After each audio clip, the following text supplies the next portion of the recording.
Good evening, everybody. You are listening to the Trifecta, where UFOs, the paranormal, and cryptids collide, the official podcast of Rocky Mountain Ranch Research. I am your host, Katie Paige, and I hope you're all doing wonderful out there and that your week has been filled with more wonder than worry, and that everybody's gearing up for the big holiday season. Tonight is our last show of the year, last show for season 1, and I am so honored and happy that we'll be ending this year, our first year at the Trifecta, with a good friend of mine, Sev Tok. And I cannot wait to talk to her about all things ET, alien abductions, and her book, You Have the Right to Talk to Aliens. And I'm looking forward to having her on here in just a second. Just a couple quick reminders. If you have questions for Sev, can you please put them in all uppercase so we can know that they're questions and get your questions up to Sev. And let's see, any other things? I don't believe so. I think we should just bring Sev right on in. You guys don't want to listen to me babble away. Hi, Sev. Hello. Hi, Katie. Hi, everybody. From beautiful Florida. Yes, I moved here 4 weeks ago. 4 weeks ago. I'm still getting used to it because I feel like I'm on vacation. Oh, right. As one would in Florida. Yeah. So, yeah.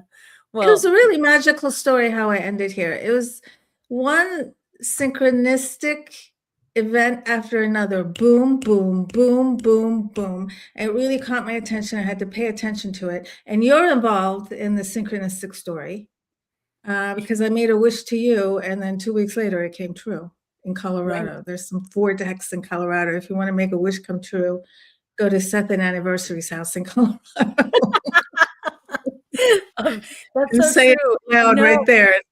Yeah, it is. It's sort of like, I mean, let's talk about that for a second. I mean, how, you pay attention to signs and synchronicities, and it's hard to trust that sometimes, isn't it? Do you find that? But sometimes you just got to like throw it out to the wind and go, okay, universe, you got my back. And that's kind of how you ended up in Florida. Yes. Well, it was so many. So I love it when I realize that some synchronistic event is happening that's giving me a sign. And sometimes if one isn't enough, or two isn't enough, or three isn't enough, I'll ask for more, and you'll get more if you ask for more. If you're on the path, you'll see them constantly around you. Yeah. So it doesn't have to be just one. If you need someone that needs a lot of validation, just keep asking. That's me. I'm a little hard-headed and I need a lot of proof. It's interesting. We walk that kind of fine line, or at least I do, of researcher, documents, nuts and bolts, but then also this very spiritual sign, synchronicities and things like that. And it's kind of, finding a balance between those. But you're absolutely right. And I think it's important too, maybe you can speak to this, Sev, how you can ask the universe to be very specific. I mean, with time, the types of messages, can you maybe speak to that a little bit? Specific, yes, but also not too specific. Because sometimes an opportunity might arise that we haven't even imagined that's better than what we even asked for. So when I desire something, I look at it from the feeling that it gives me. I really concentrate on the feeling, because really there are a variety of different events that can happen that can give you that same feeling. So I don't really focus too much on the physical aspect of it. It's the feeling that I want to get. And I know that feeling can come from a variety of different ways. For instance, I wanted to move. Now, did it have to be Florida? No, but I had that feeling that I had to go. And I wanted to come to Florida in the past. And so I'm here, I'm looking around. Whether I'm going to stay or not, we don't know yet. I live in what I call the land of the giant question mark right now, where I don't know anything. I don't know what's coming. I'm changing. The old me doesn't really even resonate anymore. There's a new me that's evolving. And right now I'm in the middle between the old and the new. And, when a butterfly is in that middle stage, it's kind of ugly. You don't even recognize it. And so I call that the land of the giant question mark. And if you can sit in the land of the giant question mark without knowing what's coming, if you can sit there and accept it and not freak out and not go backwards, you're destined for success, because successful people live in the land of the giant question mark a lot. You have to be, you know this, you have to be somewhat comfortable in being uncomfortable. Right. That's a tricky thing. It's easier said than done. And absolutely, we are living in the land of the big question mark right now. And do you think, Sev, that, you know, being on this journey that we find ourselves on, connected to ET contact and how do I want to put this? It's sort of like a magical place to live, right? This land of the big question mark that you speak of. It can be scary, and you bring up a good point. How do you keep from rolling backwards, going into old habits, because we know that sometimes when you have ET contact and you've gone through the process, just like I have, and many others out there have gone through that have had these unusual experiences in their lives where you have self-doubt, you have isolation, you sometimes go through depression and things like that. And how do you keep yourself kind of optimistic, looking for signs and synchronicities, moving forward, kind of being uncertain of where you're headed and not fall backwards? Do you have any advice for people? How do you do that? Because I find it hard to do that. It's a challenge. It's pretty easy to fall backwards. If you're going to fall backwards, you're going to eventually come to the same space again. And then you might fall backwards, and then you might come to the same space again, and it's going to feel like you're not getting anywhere. Right. What I do is, it might sound cliche, but it really works for me. I just really concentrate on the present. I think about today, and I don't think too much about tomorrow. It's just I have to be present today. How am I going to make the most out of today? Another thing that keeps me moving along is my deathbed. And I don't want to be on my deathbed resenting a move that I wanted to make that I didn't make.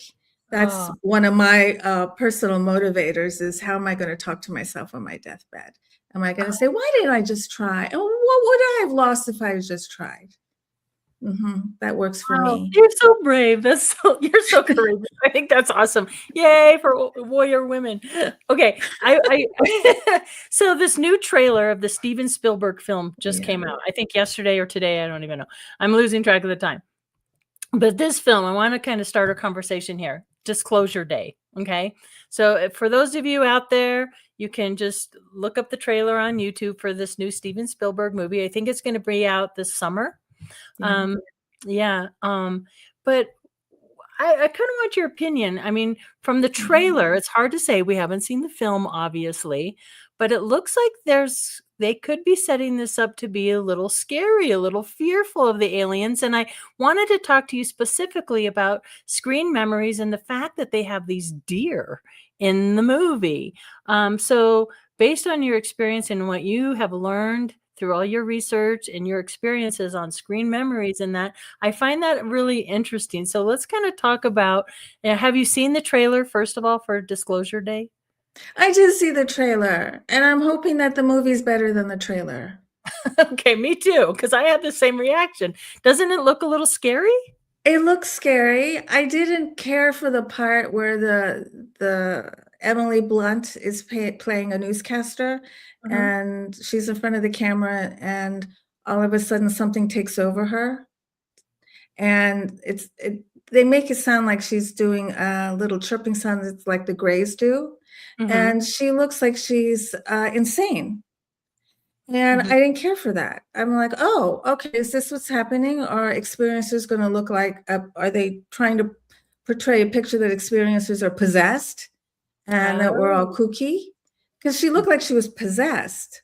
Now, that was just a few seconds, but I'm just giving you my feelings from the few seconds that I saw. And then the picture that you just showed up with that man with that thing in his mouth and something stuck to his head, that doesn't look very pleasant. He doesn't look like he's having a good time.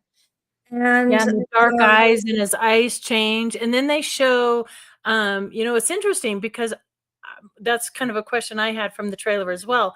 Like they show him in a crop field, and as he's standing in the middle, a crop circle is forming and his eyes change and look possessed. So are they Yes. are they implying that he's a hybrid? Hi, thank you for being here. Are they implying that this guy might be a hybrid? And I kind of want to go there with you, but we're going to have to go back for the new listeners out there and the viewers, kind of start, how you kind of got into your personal journey in ufology and your ET experience, because it's fascinating.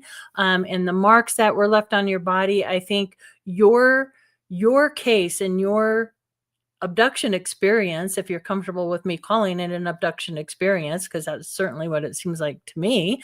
I think it's so credible because you have physical evidence of it. So can you kind of take our listeners back, and then we'll tie in the new film to your experiences and why I don't like it when people, yes, abduction can be scary, but I want to hear it in your words, how you have kind of work through that through the years. Yes, because I was scared. I've been an experiencer since I was a little girl. My first conscious memories are from age 10, and for 2 years. But that being was not a gray. That being was not a humanoid type of being, and he did not scare me. But somewhere along the line, I don't know when it happened, I became very afraid of the grays for irrational reasons. I couldn't figure it out. And then my first conscious memories of the grays started showing up about 8 to 10 years ago. Okay. And the incident that really changed my life happened in North Carolina in 2017, where I came face to face with the grays, and they burned 2 red X marks onto my tush, first on my left cheek and then on my right cheek. Yeah. And they're equidistant. They look like they're burned into my skin. When I ran my finger over it, I couldn't even feel it. And so this really sent me for a loop. Up until then, I knew I was in contact with the grays. I had an experience I had several experiences with the grays. Yeah, there's one where they show me a hybrid in a tube. Well, I take that to be a hybrid, a baby in a tube, and there were 3 grays standing behind me, tall, medium, and short. And I didn't know why I was looking at this baby with the bluest eyes I've ever seen in my life. I didn't feel anything for it. And that was the first time, that was around 2012, that I was given information about the hybrids. Then something happened in Roswell. And then once again, that was a shared experience with my ex. And once again, I was given information about hybrids and that why the grays are engaged and the type of people that they're looking for. And that was one of the grays that I came face to face with, like just inches from my face as he was burning a red X onto my back. That made me, well, I took that as the opportunity to deal with this because I've been hiding with my ET contact for decades. And just to make a long story short, I found Kathleen Martin online on the MUFON website. And so I contacted her and she wrote me right back and she said, I'd never seen an X like that before. And she helped me so much. We've now become friends. She's a mentor to me too. And I'm so honored that she endorsed my book, You Have the Right to Talk to Aliens. And because of the help that she gave me, I decided that I want to help experiencers around the world. And so I encourage experiencers to contact me, either my website, planetsev.com, or sev@planetsev.com, because my role right now is to help experiencers pop out of the victim vibe. If you're trying to understand your ET contact through the victimization perspective, it's very possible that you're missing out on gems of wisdom, on beautiful information that the ETs do give humans. When I was at Snippy Conference, and we're going to be there again next year, my whole talk was sharing artwork by experiencers, telling their stories, and how the information that the ETs gave them changed their lives for the better. And so this is my perspective. We have a lot to learn from the ETs. They're giving us messages to help us individually and then collectively. So yeah, I love that. Can you take us can you take us back? I mean, because very similar, and we've talked about this in private, you and I, how obviously when you're 10, 11, you're a young girl, you're going through these experiences, it is frightening.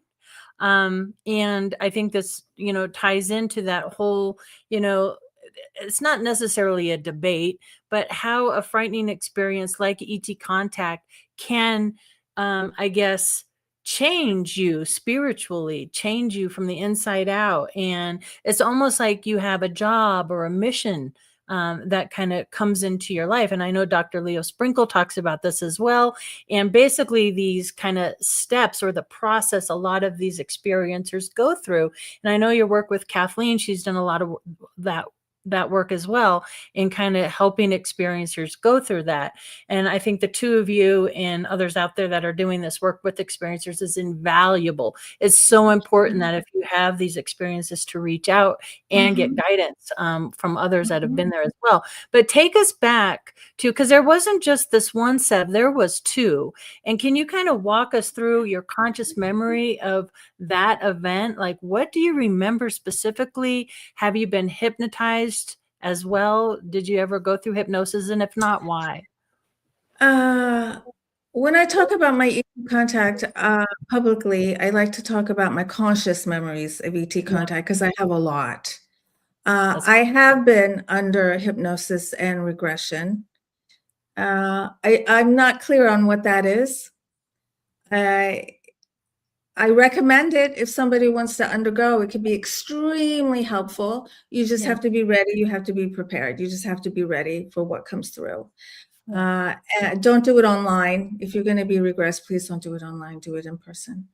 And so I do suggest it. The reason I don't talk about my experiences under regression too much is because I just really don't know what hypnosis is.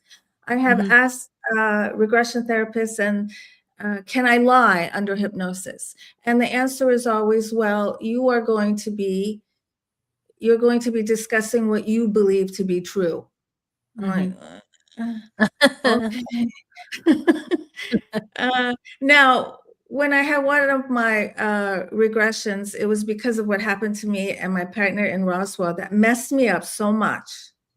And it just wouldn't let go of me. So someone told me about a regression therapist in Virginia.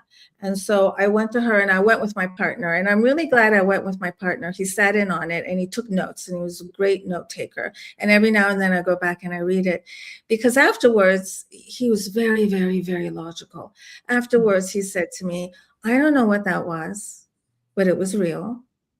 You were talking in ways that you don't normally talk. You were using language and words you don't normally use. Even your voice and just your cadence, everything was very, very different. He said, I don't know what I witnessed, but I witnessed something real. And I was like, okay, that's good. Coming from someone who's purely logical, he recognized there's something here, real here, that I was very affected by because I was crying, I was laughing, I was going through all the emotions. And did it help me? Yes, it helped me, but at the same time, more questions. There's still more questions. Have you undergone regression? I did. I did with Dr. Leo Sprinkle for an hour and a half on what happened at Rocky Mountain Ranch and some things. And I had the same experience, Sev, where I remember years back when we first met, I had you on MUFON What's Up on KGRA. Yes. And you said the well-oiled machine, remember? Yes. And that came through under my hypnosis, that these were like, and I don't have conscious memory like you do of alien abduction. I have questions. I've had lucid dreams and things like that. But in my hypnosis, my voice changed as well into a little girl's voice. And where I was like, and I wasn't scared. And I was like, just talking like a child would talk. And it was an interesting experience. But I'm in the same boat with you, Seb, because I don't know if I trust it, where that comes from, what that is. And maybe there's still that that fear of, and that's why I think people that can go out and talk about their abduction experiences, so openly with people, I think it's brave, because there is judgment around it, right? And I've always feared that, and part of that maybe comes from my half brother and him being in the, all that kind of stuff. But so I have kind of personal reasons why I'm a little fearful of that judgment. But yeah, same thing, voice changing, using language you normally don't use, and that well-oiled machine, and the hybrids came up, that I was observing hybrid children. I wasn't sure why, especially because I was a young girl myself. The blue eyes came up, but when you said that, I'll never forget it. And there's a screenshot of me going, I can't believe well-oiled machines. And I don't even remember the context. But did that come through under hypnosis for you as well? Or is that something you understood from your conscious memory, that these ETs, or at least, that particular ones, that they were like well-oiled machines and they were creating hybrids, and we had the same kind of thing come through? Yes, it's not a term that I normally use. And I remember when I said it, I'm like, oh, that's a new one for me. I believe I was talking about an experiencer who was telling me about his underwater, or in a cave under the water experience. And he saw people and humans, and he saw ETs, and he described it as a well-oiled machine. That's right. That's right. Yeah. And from other experiencers that have been to underwater, or in these caves, or in these underground bases, all the beings all have jobs, and they're all executing them, and it's all very business like. There's nothing really emotional going on down there. Maybe except for fear. I'm not quite sure. But like an ant colony. Yeah. Yeah. Or a beehive. Yes. Yeah. Right. Worker bees. I think about that, and it's so funny. I mean, we've been at this for a while, and it just dawned on me, like, with the holidays coming up and everything, I'm like, I never really thought about what life might be for extraterrestrials. Like, do they have holidays? How long are their lifespans? Like, do they go to the movies? What do you do? And I think about that too, with like relatives that have passed. Both my parents have now passed. I'm like, what you doing up there in heaven? You can't go watch the Cubbies game, or can you? Kind of same thing with ETs. I mean, it's kind of a funny thought, but I had that thought today, as silly as that sounds. Like, do they have holidays? Do they believe in a higher being? I mean, what has come through to you, and what have you learned about the beings that you have encountered? The information is mostly for my benefit. So they're not really telling me much about, do they have families? Do they work? They don't tell me that. And I don't ask. And for people who've never had an experience, they expect us, when we're in this bizarre situation, to be like totally logical, and to ask all the right questions. And it's like, it doesn't work that way. It doesn't work that way. First of all, I've never asked them where they're from. Why? I don't know. I think maybe I equate it like this. Say you're away from home and you go home for the holidays, and you walk in the door and you look at your mom, and you don't say, who are you? Where am I? You just know where you are.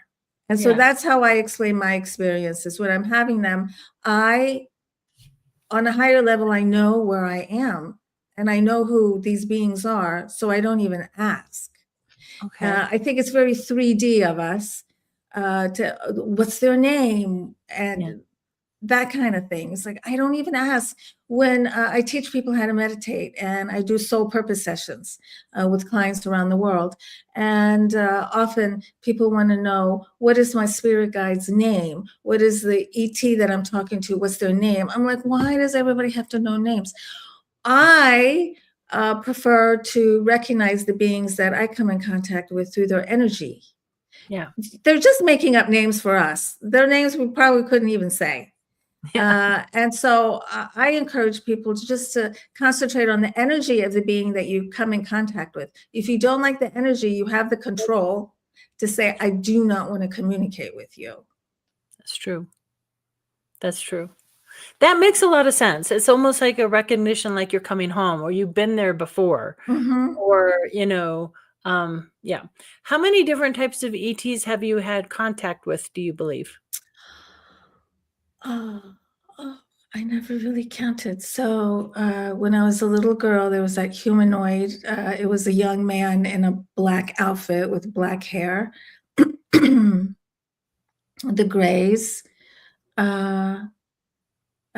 these tall light beings who came into the living room in the middle of the day one day and told me about Tesla and Tchaikovsky and Disney and DNA. And I also saw the same beings that Chris Bledsoe saw. I used to live just a couple hours from Chris. And so the blue beings, the shorter, like glowing light bulb beings, and with those two beings came another being that resembled a dog. It had 4 legs. And I haven't really, other than Chris Bledsoe, I really haven't met anyone else who's seen a 4-legged being like that runs like a dog. And I was told that that 4-legged version is a very immature version of the development of that particular being. Oh, interesting. Mm-hmm. Huh. And have you ever had some encounters with shadow beings or things like that? Yeah, yeah. And do you think those are extraterrestrial in nature?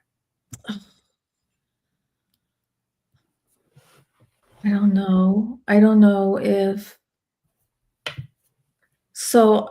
I call it an astral men in black appeared at the foot of my bed one night, and that was a very scary experience. How old were Is you that, when that happened? excuse me? How old were you when that happened? Oh, that was maybe, well, I was an adult, Okay. maybe 5, 6 years ago, something like that. Okay. 6, 7 Pretty years recent. ago, something like that. Yeah. Okay. And I really wonder what that being was, because I really wonder if our government or other organizations have the ability to enter our minds or to send beings, create these beings and then send them to us. I really wonder if these astral men in black are somehow tied to the government or some kind of other dark organization, because this being was very, very, very negative and it scared me. And I felt like I was fighting for my life, because when I noticed it, I saw it, and all of a sudden, as soon as I saw it, I felt an energy come out of it. It was at the foot of my bed. And I felt it enter my chest. And then I felt it grab me, and it felt like it was pulling me out of me, like it was grabbing my soul and just pulling it out. And it was very scary. And because I knew that I could fight it, I did, but it took all my strength. And I just kept saying, you got to go, you got to go. You're not going to win. You're not going to get me. This is like a waste of your time. You got to go. But every cell of my body had to believe that. And it eventually left. It was actually attached to a friend who was staying with me. And while I was having that experience, she was in the guest room. She was having her own experience. She woke up, she looked out the window, and she saw hovering in the sky over the water this hologram of Jesus Christ. And she hears in her head, see that hologram of Jesus Christ? We can do that. We can create anything in the sky, make it look real, and make you believe it. She's hearing that at the same time this creepy astral men in black is at the foot of my bed. And I really think they're connected. It happened the same night. Whoa. Yeah. So are you saying then whatever this is that is astral projecting these images at the foot of your bed, over the water, that whatever that dark energy is can enter into humans and basically, take them over? I mean that's a really Possibly. scary, yeah, like a demonic possession almost. I mean, that's kind of what it sounds like. Possibly. Our military is involved in psyops. Yeah. Goodness knows what they're trying to do. And they've been doing it for a long time. trying to read our minds and enter our minds. And we have no idea the level of understanding that these organizations have when it comes to our consciousness. Well, there's no doubt that there's been so much fear penetrating through, social media and the news and just this division. To me, I mean, I'm a little bit older. I've been here a little while, and it seems more intense than ever before. Do you feel that same way? Like it's leading up to something, that maybe there's a deadline that whoever knows is coming up. Do you feel like that's happening? Like in our lifetime, we might have, some big event? I do believe in my lifetime, I am optimistic that in my lifetime, the truth will be known. Yeah. I am optimistic about that. I mean, the truth is known right now. Yeah. So, For some. yeah, so like in this trailer, I think one of the actors was saying something like, what would you do if you knew for sure that there were other beings and you had proof? What would you do? And I'm like, hello, there are so many of us out there who know this experience. There was this host on this very, very, very popular podcast. And he said something one day, and I'm like, oh my God, you don't get it. Here you are having one of the most popular podcasts, and what you just said, like, just blew my mind. He said something like, how can you be abducted, or how can you come face to face with an ET and then get up the next morning and go to work? And I'm like, well, yeah, that's what we do. That is why we have such a hard time. That's why we have PTSD from these kind of things. That's why we struggle. It's very difficult because we have to get up and we have to go to work, and we can't tell a single solitary soul. Yeah, right. Exactly. And so it's like we know this hidden secret and we can't share it with the world. And that is a lot for a person to carry. It is. Yeah. That's why it's important that, we're out here talking about these things. So let's see. Our government has harnessed anti-gravity since my own two eyes, telling how deep a valley goes. Nothing would shock or surprise me. That's true. I mean, there is an agenda. I mean, do you believe, Sev, that there is an agenda? I know I've heard of other people talk about, a false flag event that's occurring. And it feels to me, and I want to get into this a little bit because I think this is so important. And this falls right into this, so it's perfect. But this UFO and ET 101 podcast that you're doing, I think is so important, Seb, because it feels to me that there is an effort out there to kind of forget about the history of ufology and create a whole new narrative. So can you talk a little bit about what your UFO and ET 101 podcast is, why you created it, and why it's important? Thank you so much. It's new. It's a new podcast. You can listen on my YouTube channel, Alien Spirit with Sev, or it streams on Spotify, Apple, iHeart. It's pretty easy to find, Buzzsprout. And the reason I did it was because as I'm going around in my life, talking to people, because people are now more open than ever to talk about UFOs and ETs, I'm seeing that 99% of the people do not even know who Betty and Barney Hill are. Right. I'm like, okay, you should know who Betty and Barney Hill is. You should know who Kathy Martin is. You should know Travis Parker and his story. You should know, did I say Travis? Travis Walton. I said Travis Parker. Travis Walton, and all these stories. So I recognize that there's ignorance here, and people want to know. But then they want to know, but they don't know who to go to. There's so many podcasts now. They don't know who to believe.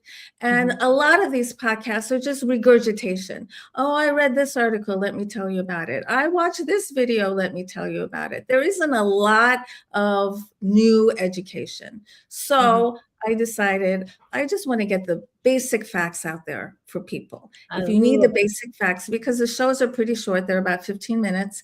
And then there's even a little quiz at the end, 3 questions. And I have 5 episodes. The last episode, number 5, is signs that you might be an ET contactee. And I talk about 16 signs. The one before that, I talk about military whistleblowers. And so I also had the opportunity to teach a course, UFO and ET 101, at a community college in North Carolina. And as soon as we agreed to do that, I got word that I had to move.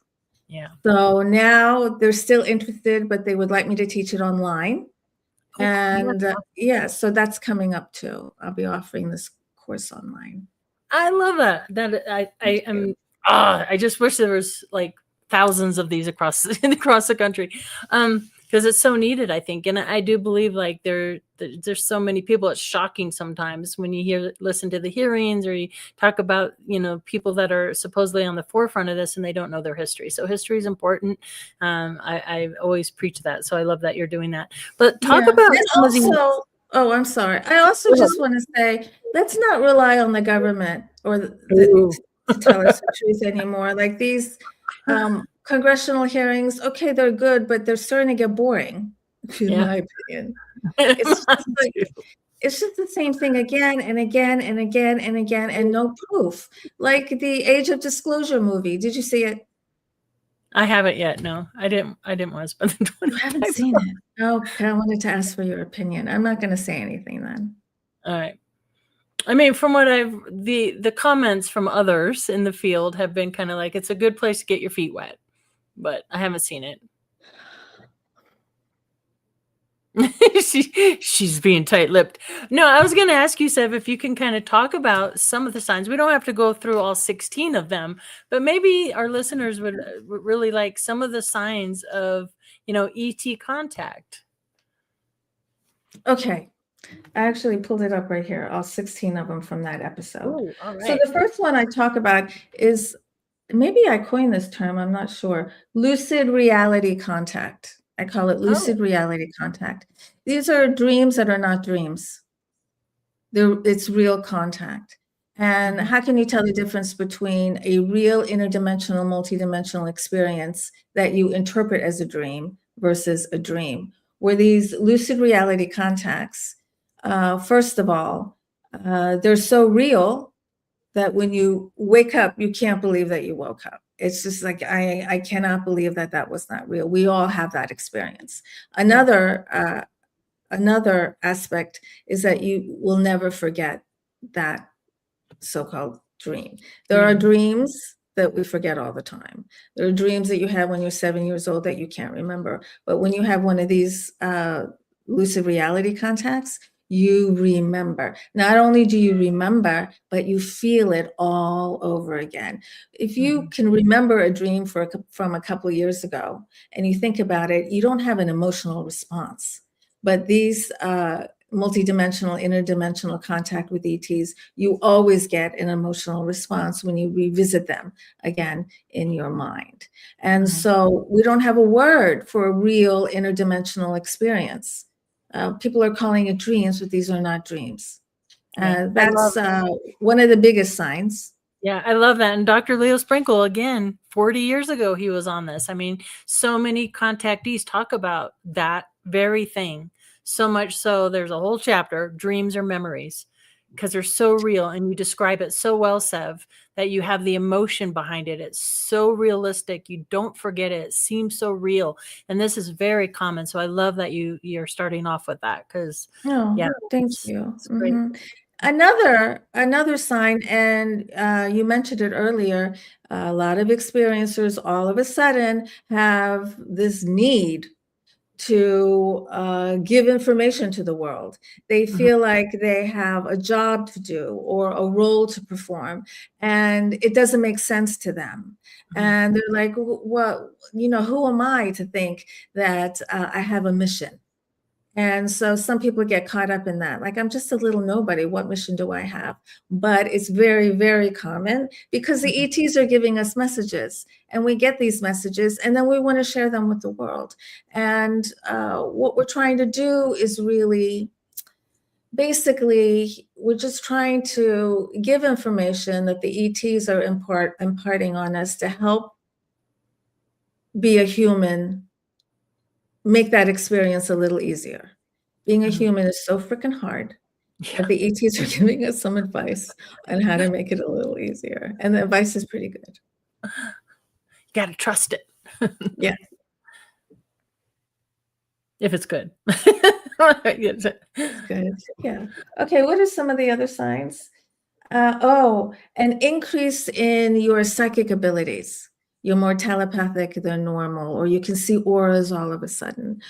Those kind of things. You're really good at predicting who's on the phone when it rings. That seems to be a byproduct of ET contact. Have you had that too? Yes, very much so. Yeah. And I know others as well who has that. Actually, it's better than lately. The premonitions have been like, whoa. So pay attention to that if they increase. Yeah. Yeah, it's interesting. And it can be generational too in families, Oh, yes. It almost always is. A lot of people don't know, though, because their parents won't tell. Sometimes you have to ask your parents, did you ever see a UFO? And then the stories start to come out, but sometimes you have to ask. Right. But there's definitely, these things are not one-offs. Yeah. Yeah. I mean, if they're looking at you and if they're communicating with you, chances are they've been communicating with you for a long time. If you believe in past lives, quite possibly throughout your other lives as well, and through your parents and through your grandparents as well. Agreed. Yeah. So what else is on that list? You said there's 16. Yeah. Well, another thing is the fear of the dark. Like some experiencers sleep with the TV on or sleep with the light on, as if that's going to stop a gray from coming into the room. I used to be afraid of the dark. Or just looking at the cover of Whitley Strieber's book, Communion. If you can look at that cover, you've either had no experience or you've processed your experience. For most of my life, I could not look at that. I looked at it once and I could never look at it again. Recently, I've been able to look at it again. That's how I know that I've healed, because I can look at that cover. And so if you look at that cover and you freak out, that's a sign. If you look at pictures of ETs or grays and you freak out, like I couldn't watch movies. I couldn't read books, like nothing about the grays. Like I couldn't absorb any of it. It scared the hell out of me so much. Now, did the grays ever do anything mean to me? No, never. So why was I so afraid of them? That I'm not quite sure, but they were never mean to me. Oh, there's your kitty behind you. That's interesting. And like in this, I want to talk about this a minute, because I've heard experiencer. So she's holding some sort of tool or something in her hand. And I've heard other experiencers talk about like certain, like a fear of needles or a fear of flashes, or you mentioned a fear of the dark. Did you ever experience, I mean, obviously the mark that was left on you, Sev, on on your tush, as you call it, that looks to me like, I mean, a tool was used. Do you have any recall of any instruments or any tests that they did on you, or you just nothing? I do remember an experience where I was sitting in a chair and there was this really bright light in my eyes, super bright, like when you're undergoing surgery or when you're in a dentist's chair. And I remember seeing beyond the light, there was a row of people waiting to come and sit in my chair. And we were all undergoing some kind of inspection or some kind of checkup or something. And shortly after that, I got cataracts in both eyes, and I was only 49. And so I went to the doctor, and the doctor said, "You're awfully young to be having these cataracts in your eyes." And I hadn't come out back then. Yeah. And I knew, or I believed I knew, it was from those really bright lights that these ETs were shining into my eyes. And I didn't say anything to him. If I had cataracts now, I would probably say to my doctor, I know why. I would probably tell him my theory on what the cataracts are. So that's really the only physically negative ailment that I remember. I still get wake up sometimes with geometric shapes on my body. A lot of times it's on my thighs. Interesting. And do you, we hear of experiencers talk about, nosebleeds, things like Yeah. that, headaches, ringing in the ears, things like that. Did you ever, experience anything like that? And how common is that? It was just recently, I would say within the last few weeks, I was thinking about when I was a little girl, like this went on for years, I would say maybe through junior high, maybe a little bit of high school. I would wake up and my nose would feel really crunchy, like it bled and then dried. And I would wake up and I'd be like this. I'm like, oh, I can't breathe. Like I have to crunch out my nose. And Mhm. then I would blow it, and then it would just be like gobs of blood. And I was just thinking about this a few weeks ago, and I just explained it away like, oh, too much humidity in the room or the heater. I was sleeping under the heater or whatever. I just tried to make all these excuses. Now, just recently, I'm like, oh, that really probably was something that's not normal. Yeah, Mhm. sounds like it. That's so interesting. Mhm. So you speak of like in a mission or a purpose, and for some, it's some people will have like lucid dreams or downloads of certain That's another sign. technologies or things like that. I've met a few Mhm. experiencers that have that experience. Some feel really driven to do work for the planet, and Mhm. Tesla energy and things like that. What are some of the messages that you've gotten through ETs that you feel are beneficial, that you would love listeners to hear and know about? Mm, mhm. The With my research with the experiencers, it seems to be like these 5 main categories. It has to do with personal empowerment, how to strengthen your psi abilities, potential possible fate of humankind.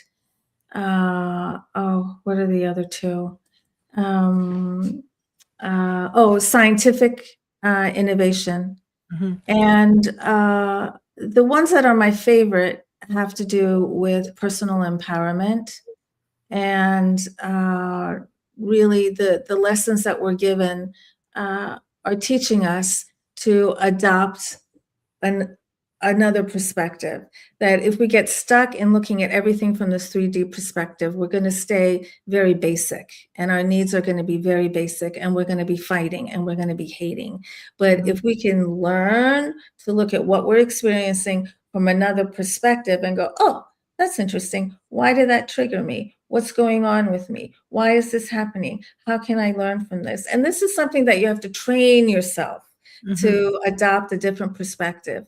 That really is, I think, one of the main messages that are given to us that really help us deal with how to be a human, help us with our interpersonal relationships too. We get too caught up in what the other person is saying and what the other person is doing to us. And Yeah. so these messages are helping us break out the victim vibe, because I was a huge victim most of my life. I just thought everything that bad was happening to me was because someone else was doing it to me. And so the Mhm. messages that the ETs are giving us that no, no, it doesn't work that way. You're victimizing yourself.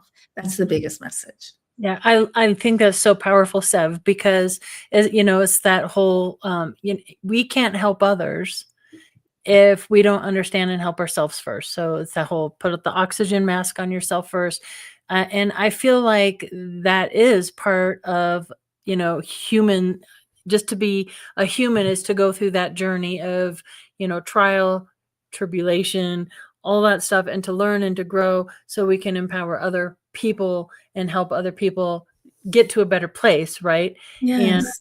I think as an experiencer, I think that's a big part of the message that we hear is, that I hate to use the term, but the love and light, and Yes. to help others grow and to feel secure and to break trauma and generational trauma.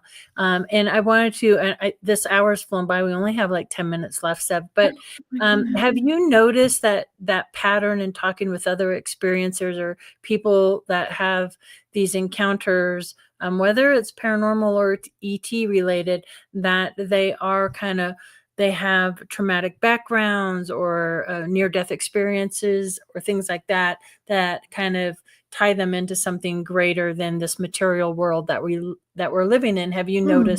noticed that with others? Often there's trauma or but not always. Right. For instance, I didn't have a traumatic childhood at all. It was nice. Really don't have any trauma from my childhood. Whatever trauma I have, it came from being an adult.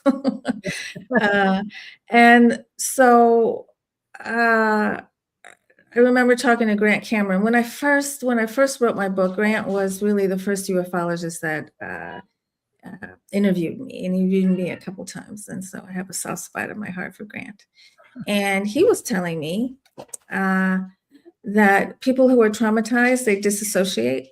And so when you disassociate, your focus is really in the other planes, it's in the other dimensions. And so as you strengthen that ability, it could very well be that you're also strengthening your psychic abilities and your ability to come in contact with other beings. And so people who do disassociate, they do tend to understand the other realms a little better because they spend time there. And there's other beings in the other realms. I call it the playground of the consciousness. When you're playing on the playground of consciousness, you're going to come in contact with every being that has a consciousness. It's true. And it can look like anything. Yeah. Right. Do you have, I mean, what I would really like to, kind of end with people that are listening to this. What advice do you have for experiencers? Let's say, you have obviously your worldview gets shaken to the core. You wake up, something unusual happened to you. You don't understand it. What advice do you have? Well, try to stop overanalyzing it to the point where it scares you. If you can, like we were talking earlier, try and adopt a perspective where you're just kind of watching it like a movie and get help. Talk to somebody. These days, it's really easy to get help. You can come to me, you can come to others, but it's really important that you talk to somebody. There's support groups that you can find. You just have to be careful. And there are a lot of people out here who can help you. Please don't hide it, because I tried to hide it for decades. And when you hide it, what you're doing is you are ignoring a very crucial part of your reality. And when you do that, you're not living authentically. And if you're not living authentically, everything breaks apart in every realm of your life, in your relationships, in your career, in your personal life, you name it, in your health, in your mental stability. So that's why it's so important. Don't ignore it. Because you can't. You might think you can, but you can't, because it affects every realm of your life. And then one day, when you're old, you're going to have to deal with it. And then it's going to be a lot to deal with when you're like 50, 60 years old. Yeah, which is what happened to me. I was like 50 when I had to deal with this. Yeah.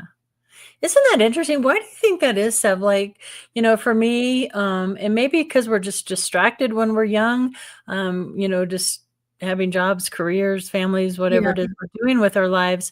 But we hear this a lot, like people, it often seems like in their mid 40s, you get woken up. Do you think that's intentional by the ETs? Like, okay, we're going to take you when you're young, because often we hear that too. You kind of get early ET contact, then you live your life, and then all of a sudden, bam. Is that the ETs that are kind of controlling that? Well, it could be us. Maybe as we get older, maybe we start to think about, why am I here? Yeah. We don't think about that much that in our 20s. And as you get older, then you realize, oh, I am going to die one day. And so what am I supposed to be doing here? And how can I make the most of this? Most people have these thoughts as they mature, and they tend to come when you're in your 40s and your 50s and your 60s. Possibly it could be because our focus is there, then we can align and pull out of our memories those experiences.